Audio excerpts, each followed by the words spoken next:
Bismillahirrahmanirrahim. Assalamualaikum warahmatullahi wabarakatuh. Ini adalah gambaran bagaimana perempuan solat ketika rukuk dan sujud berbeza dengan yang lelaki. Semua dirapatkan. Hatta berdiri pun dirapatkan kedua kaki. Ini nak menunjukkan bagaimana Islam menjaga kehormatan perempuan. Dalam sujud dirapatkan tangan ke rusuk, kanan dan kiri dirapatkan. Ya. Demikian juga dengan kaki. Dirapatkan. Maksudnya tangan itu dirapatkan ke rusuk, maka sudah pasti kena dekat kawasan pahanya. Baik. Cara sujud daripada i'tidal. Dalam mazhab kita Asy-Syafi'i dan mazhab jumhur, diletakkan dahulu kedua lutut. Kedua lutut, barulah letakkan kedua tangan, barulah diletakkan dahi. Ya. Jadi cara sujud daripada i'tidal, pertama sekali lutut, kedua tapak tangan, barulah dahi. Itu mazhab kita Asy-Syafi'i dan jumhur. Baik. 1, 2, 3. Sama juga macam tadi. Berbeza dengan mazhab Maliki. Kita sengaja introduce ini supaya tuan-tuan mungkin ada yang solat sama ini. Solat sah ya, tetapi difahami ini adalah cara solat mazhab Maliki. Macam mana? Dahulukan kedua tangan. Bezanya. Kalau tadi dahulukan lutut, ini kedua tangan, barulah lutut. Dia berbeza macam tu. Barulah hidung macam biasa. Ataupun dahi macam biasa. Beza tu je. Jadi kalau kita lutut, kedua tangan, baru dahi. Dalam mazhab Maliki bezanya kedua tangan dulu. Barulah lutut, barulah ini. Dalam keadaan tertentu, ini sangat sesuai dipakai. Contohnya, ada yang kena bisul contohnya, betul-betul dekat lutut ni. Kalau cara mazhab Syafi'i, kita nak ikut juga, itu bahaya. Sebab kita letak saja lutut, terus kena bisul tu, takut nanti tergolek kita dibuat ni. Jadi, caranya pakai cara mazhab Maliki tadi tu, tangan dahulu, baru kita adjust. Baru kita adjust mana tu kaki tu, lutut tu boleh kita letak supaya jangan mencederakan bisul tadi tu. Itu kan sakit kalau kena tu. Itulah hadirin. Kalau kita pandai dan kita tahu ilmu cara solat bermadhab. Ya. Baik. Duduk antara dua sujud ialah dengan cara duduk iftirash. Ini yang paling tepat sekali. Begini. Kaki kanan didirikan dan punggung diletakkan di atas tapak kaki kiri. Begini. Ini duduk iftirash namanya. Dia ada namanya duduk tarabbuk. Duduk tarabbuk, duduk lutut didirikan, tangan buat gini. Itu duduk tarabbuk. Kalau duduk bersila, macam kita Melayu ni lah bersila. Duduk tawarruk, macam duduk tahiyat akhir. Ini duduk iftirash. Ya. Baik. Cara duduk iftirash ini dilakukan ketika satu duduk antara dua sujud yang sekarang kita bicarakan. Yang kedua duduk istirahah. Istirahah setiap kali bangkit daripada sujud yang kedua.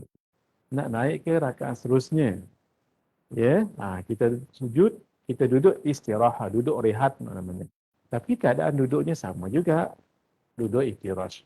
Ketika sembahyang sambil duduk, kecuali ketika duduk tahiyat akhir. Ini yang paling afdal kalau sembahyang duduk. Tahiyat akhir, ketika hendak melakukan sujud sahwi. Contoh ya, saya solat subuh, saya lupa sujud, saya lupa kunut. Nanti ketika tahiyat akhir, duduknya duduk begini. Jangan duduk tawarruk. Kenapa kita ada lagi yang nak diselesaikan, iaitu sujud sah. Jadi 4 keadaan duduk sebegini. Bila duduk, jari-jari tangan dirapatkan. Ini. Dirapatkan. Kemudian jari-jari tangan hendaklah selari dengan lutut. Macam ni. Selari dengan lutut ni. Jadi gitu. Kedudukan tangan dan jari-jari tangan dan kaki. Mari kita lihat. tangan sebegini, kaki sebegini, dan jari-jari anak jari kaki tu begini. Ha.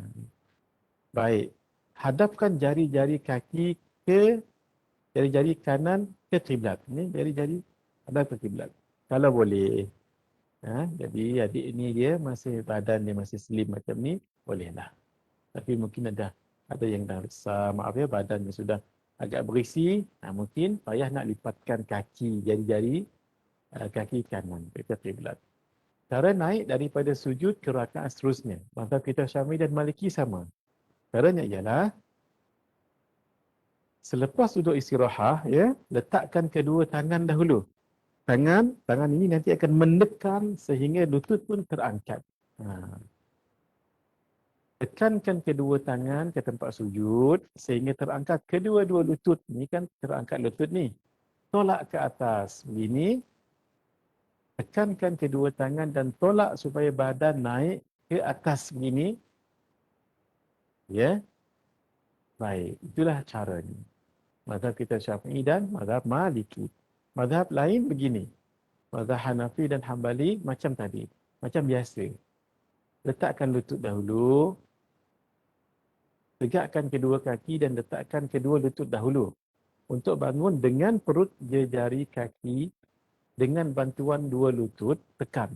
Atau dengan meletakkan kedua tangan di atas paha macam ni. Sambil menekankannya untuk bangun. Tekankan paha ni. Naik ke atas. Ataupun dengan perut jari kaki dan bantuan dua lutut naik ke atas. Gitu. Jadi beza kita, mazhab Syafi'i kita dengan yang lain. Mazhab Syafi'i dengan mazhab Maliki. Kita duduk istirahat, pergi ke depan, letak dulu tangan sebegini, tekan sehingga naiklah lutut ni dan semua duduk naik ke atas. Baik. Duduk istirahat, duduk sebentar selepas sujud kedua pada rakaat yang pertama dan pada rakaat yang ketiga. Untuk sembahyang yang ada 4 rakaat. Boleh? Kalau yang ketiga tu dah duduk tahiyat awal kan, itu tak perlu lagi. Tak perlu istirahat lagi, tu memang dah agak panjang membaca tahiyat awal. Ini tak ada tahiyat awal. Jadi kita duduk relax sekejap. Gitu. Tolong diingat, duduk istirahat ini tidak ada dalam solat subuh ketika ayat sajadah. Ketika ayat sajadah tu kan, Allahu Akbar. Kita pun baca sajadah wajhiyya lilladzi khalaqahu wa sawwarahu wa syaqqa sam'ahu wa basarahu bihaulihi wa quwwatihi fatabarakallahu ahsanul khaliqin. Naik lagi ke atas untuk menyambung ayat tatajafa junubuhum 'anil madaji' yad'una rabbahum khaufan wa tam'a. Tidak ada duduk istirahat. Bagaimana caranya? Sujud terus. Allahu Akbar, sujud. Kemudian Allah terus naik. Tidak ada duduk istirahat. Itu untuk solat subuh pada hari Jumaat kita membaca surah As-Sajdah. Jadi sebenarnya sujud tu bukan dah untuk sujud kemudian nak naik ke rakaat kedua. Tidak. Kita sujud itu kerana sujud sajadah dipanggil. Jadi bila sujud sajadah, sujud juga kita pun dan berdiri terus, tidak ada duduk istirahat. Belum dipahami ya. Mudah-mudahan dapat ilmu yang tahqiq kita sama-sama. Mari kita lihat. Ketika duduk istirahatnya sama dengan cara duduk, kedudukan tangan, kaki dengan duduk istirahat sama macam tadi. Sama juga. Baik. Bacaan tahiyat akhir.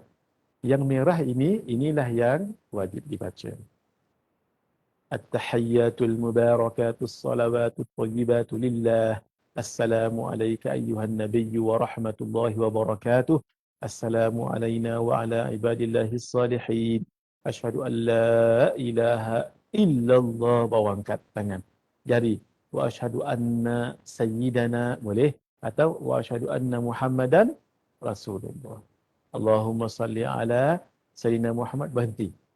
Itu sudah memadai untuk bacaan tahiyat akhir. Kalau tak baca wa ala ali Sayyidina Muhammad kama sallaita ala Sayyidina Ibrahim sampai akhir, itu sudah memadai. Tapi sayanglah akhirnya bukan payah mana pun. Dan salawat inilah namanya salawat Ibrahimiyah. Kerana menyebut nama Nabi Ibrahim. Kenapa tidak nama lain, Nabi lain? Kerana Beberapa sebab. Satu, Nabi Ibrahim adalah datuk nenek Nabi Muhammad SAW. Bermaksud Nabi Muhammad SAW datang daripada Nabi Ibrahim segalanya. Kita tahu Nabi Muhammad SAW bin Abdullah bin Abdul Muttalib bin Hashim bin Abdi Manaf bin Qusay bin Kilab ibn Murrah bin Ka'ab bin Lu'ay bin Ghalib bin Fihrin ibn Malik bin Nadhr bin Kinanah bin Khuzaimah bin Mudrikah bin Ilyas ibn Mudhar bin Nizar bin Ma'ad bin Adnan. Itu kan tu saudara. Daripada Adnan akan sampai kepada panjang lagi ya. Nabi Ismail. Nabi Ismail bin Nabi Ibrahim. Itu kita baca salawat Ibrahim. Yang kedua, kerana Nabi Ibrahim dipanggil Abul Anbiya, bapa kepada para nabi dan rasul. Lihatlah daripada Nabi Ismail datang nabi yang paling agung, Rasulullah SAW. Daripada Nabi Ishaq turun ke Nabi Yaqub, turun ke Nabi Yusuf. Ini yang dipanggil nabi yang dipanggil dengan Al-Karim, Ibnul Karim, Ibnul Karim, Ibnul Karim. Dah kita bicarakan semalam tu dalam bab beriman kepada para rasul. Sudah ya? Baik. Lagi kenapa wallahu alam kita pun tak tahu, tetapi sebahagian ulama mengatakan kerana keimanan Nabi Ibrahim itu, masya-Allah, sanggup menyembelih anak sendiri semata-mata mengikut perintah Allah. Maqam tu namanya maqam tauhid.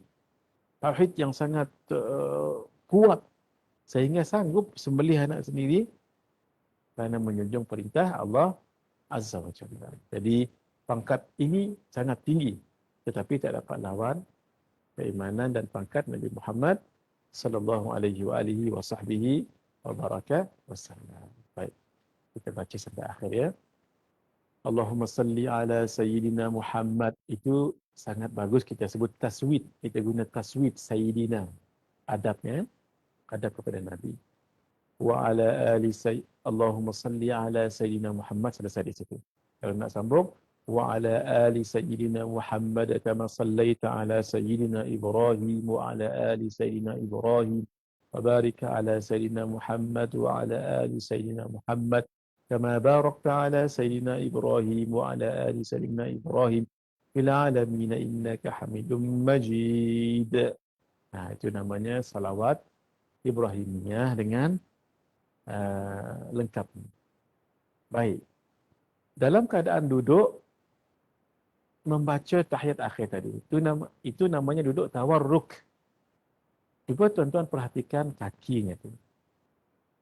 Ataupun duduk begini boleh juga untuk orang yang tak mampu duduk tawarruk, boleh duduk boleh. Tapi lebih sunnah tawarruk ketika duduk tahiyat akhir, sebab hadis Nabi daripada Sayyidina Abu Humaid As-Sa'di mengatakan hatta idza kanat bis-sajadatul lati fiha taslim, sehingga ketika sampai pada sujud yang akhirnya yang padanya ada salam, apa Nabi buat? Akhara rijlahu al-yusra wa qa'ada mutawarrikan ala syaqqihi al-aysar. Baginda menjulurkan kedua kakinya dan duduk tawarruk atas tepi kaki yang kiri. Ini untuk apa ni? Untuk tahiyat, duduk tahiyat akhir. Baik. Duduk tawarruk pada tahiyat akhir ialah duduk sebelah punggung dengan mengulurkan kaki kiri ke bawah betis kaki kanan. Inilah gambarnya. Inilah gambarnya ya. Sangat jelas di sini. Kakinya tu boleh dilihat. Sebolehnya kata guru kami Syekh Nuruddin, jari-jari kaki sebelah kiri juga menghadap kiblat. Macam ni cara. Itu pun kalau mampu buat. Ya. Kalau tak mampu buat, berusahalah. Tak mampu juga, jangan dipaksa. Ini. Cuba tuan-tuan tengok kaki kanan, 90 darjah. Kaki kiri, jari-jarinya menghadap ke arah kiblat sebolehnya. Dan tangan, nanti kita akan tengok bagaimana bertasyahud. Ya. Baik. Duduk tawarruk, semua jari kaki hendaklah menghadap ke kiblat. Jari kaki itu menghadap ke kiblat. Duduk tawarruk dilihat daripada hadapan. Sama je dengan duduk apa ni duduk antara dua sujud. Cuma bezanya digenggamkan jari-jari di tangan kanan kecuali diangkat dari telunjuk dan duduknya duduk tawarruk. Duduk tawarruk dilihat daripada belakang. Ini. Daripada sisi. Meletakkan tangan di atas paha ketika duduk membaca tahiyat awal dan tahiyat akhir. Satu. Dengan meluruskan jari-jari tangan. Diluruskan. Sekira-kira berbetulan hujung jari itu dengan kepala lutut. Saya dah sebut tadi ya. Kalau letak pembaris tu tak kena sebab terlalu lurus. Dan menggenggamkan jari tangan kanan melainkan jari telunjuk. Yang mana jari telunjuk itu akan diangkat sebagai isyarat ketika mengucap illallah. La ilaha illallah. Ini. Jangan lebih. Jarinya itu jangan lebih. Pandangan mata ditujukan kepada hujung telunjuk. Isyarat jari telunjuk selepas diangkat sehingga salam. Ini. Tuan saya buat ya. Mata saya lihat di sini at-tahiyyatun mubarakatus salawatut thayyibatu lillah di sini. Ketika menyebut illa asyhadu an la ilaha illa illa ni diangkat. Ya. Asyhadu an la ilaha illallah diangkat. Angkat ni mata kita tengok sampai salam. Innaka hamidum majid. Wala assalam. Itu ya. Baik. Mata tengok jari. Jari kita jangan jari orang. Jari tangan kita ya. Melihat hujung telunjuk, isyarat telunjuk selepas diangkat salam. Dia lihat. Ketika mengangkat jari telunjuk untuk tasyahud, ia hendaklah selari dengan lutut. Selari. Dengan pembaris pun tak kena insya-Allah. Ketika mengangkat jari telunjuk untuk tasyahud, ia hendaklah selari dengan lutut. Sama juga dengan tadi ya. Bengkok sedikit jari telunjuk ketika tasyahud. Ini disebut oleh para sahabat. Ra'aitun nabiyya sallallahu alaihi wasallam wadi'an dhira'ahu al-yumna ala fakhidil yusra. Ala fakhidil yumna.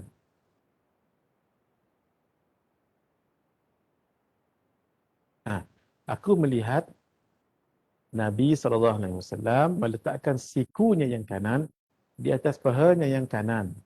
Bukan ke semua sikunya yang sebahagian ujung ni. Sambil mengangkatkan jari telunjuknya, sesungguhnya baginda membengkokkan ia sedikit. Bengkok sikit. Apa yang dibengkok? Jari tu dibengkok. Nampak tak jari bengkok tu Ustaz Syafiq? Jari ni. Ini lebih jelas lagi. Tengok jari tu. Bengkok tu. Boleh. Baik. Bismillahirrahmanirrahim. Bengkok sedikit jari telunjuk ketika tasyahud. Tolong diingat ni.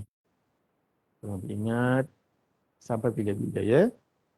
Ketika kita solat fardu dan solat sunat. Hatta solat qada sekalipun.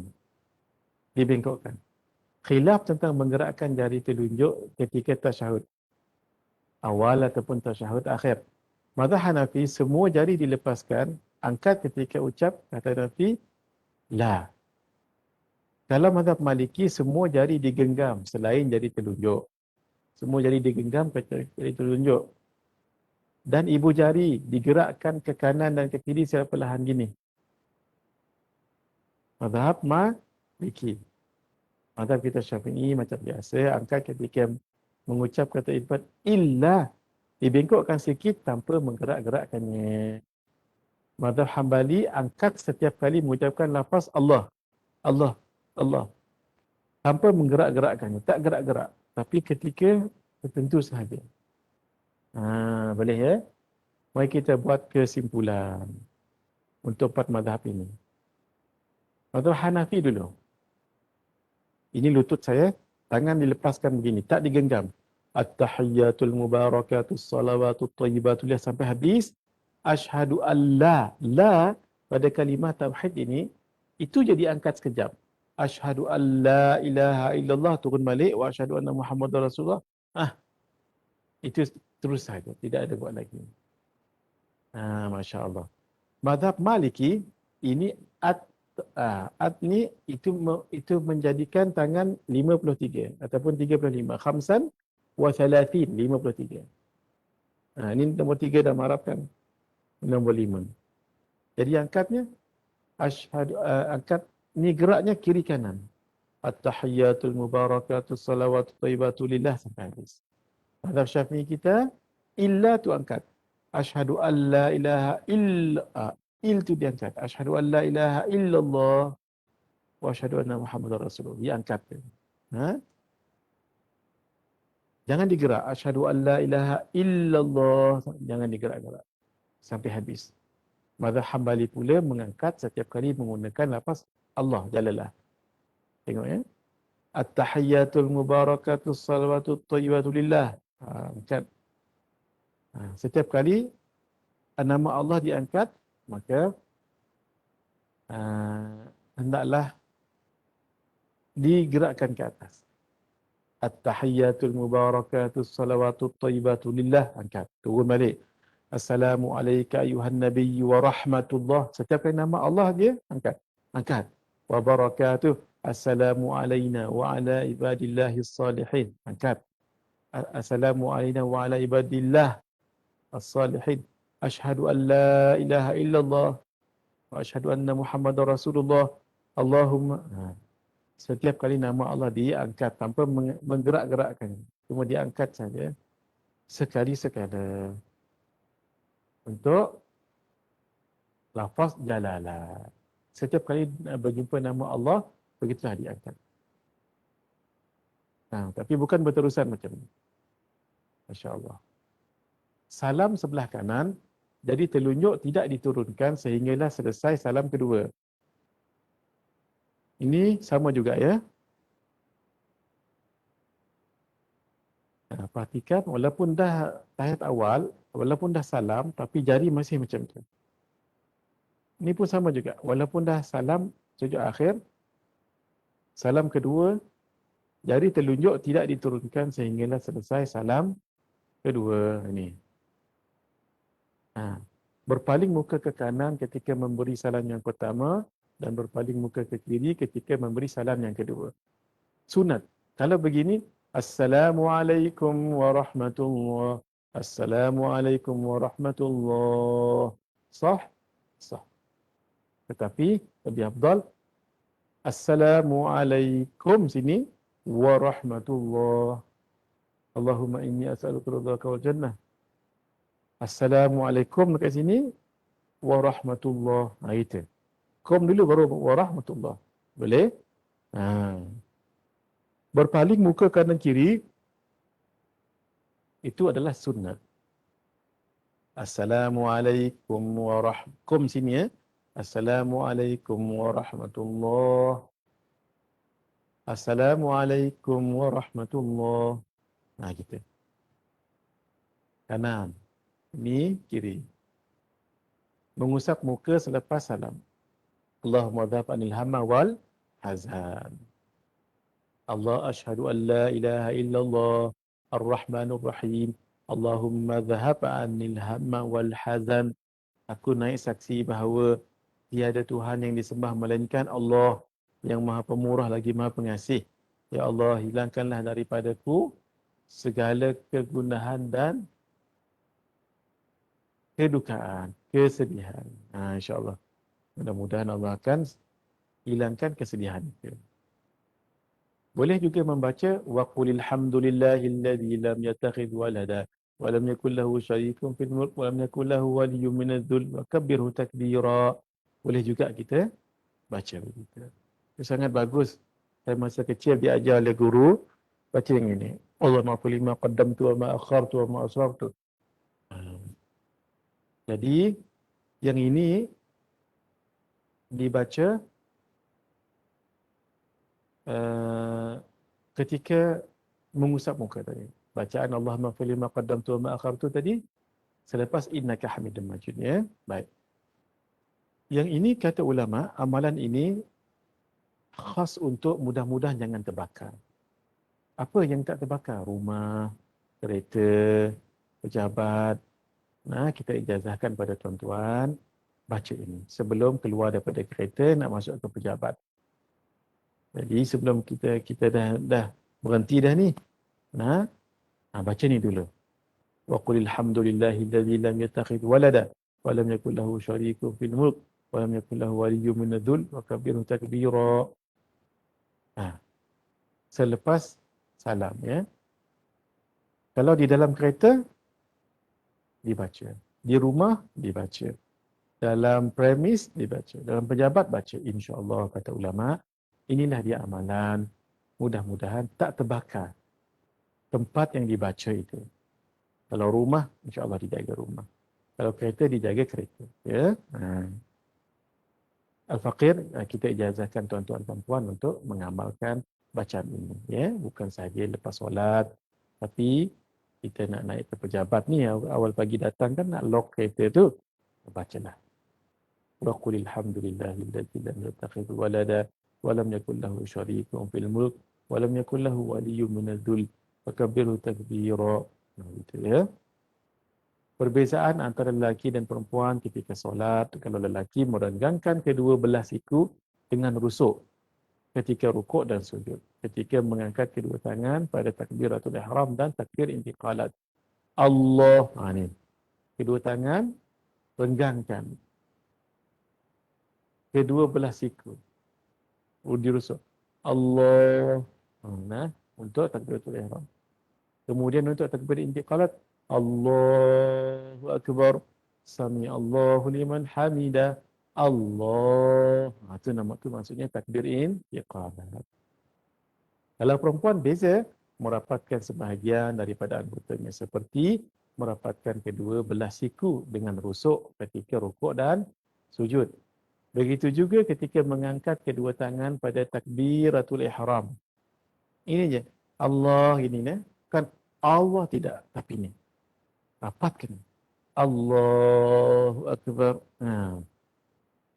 Dan takbir intiqalat, iaitu dengan merapatkan kedua-dua siku pada rusuk ni.